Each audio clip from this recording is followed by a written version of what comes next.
Pole ખુલી। કાંકરેજ તાલુકાના વેપારી મથક થરામાં સિઝનનો પહેલો વરસાદ પડતાની સાથે જ થરા નગરપાલિકાની પોલ ખુલ્યોના દ્રશ્ય જોવા મળ્યા।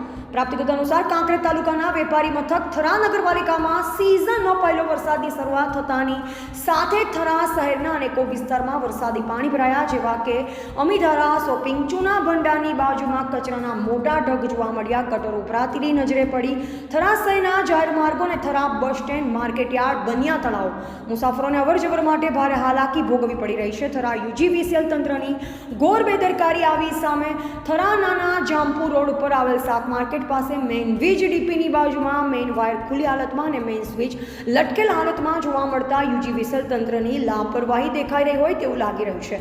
નગરપાલિકાના ઘોર બેદરકારીથી વેપારીઓ અને રાહદારીઓમાં ભયનો માહોલ જોવા મળ્યો। ત્યારે હવે કાંકરેજ તાલુકા મામલતદાર કચેરીમાં સંકલન સમિતિની મીટિંગમાં થરા નગરપાલિકાના મુદ્દાઓ ધ્યાનમાં રાખી યોગ્ય રીતે તૈયારીઓ કરવામાં આવે તેવી ચર્ચા કરી સૂચના આપી હતી। ત્યારે હવે શું થરા નગરપાલિકાના સત્તાધીશો આંખ આડા કાન કરીને લોકોને પડતી હાલાકી દૂર કરશે ખરા, કે પછી કોઈ દુર્ઘટના બને તેની રાહ જોઈ રહ્યા છે? આવા વેધક સવાલો લોકમુખે ચર્ચાનો વિષય બનવા પામ્યા છે। એવા જયંતિભાઈ ઠક્કર, સિયોરી, કાંકરેજ।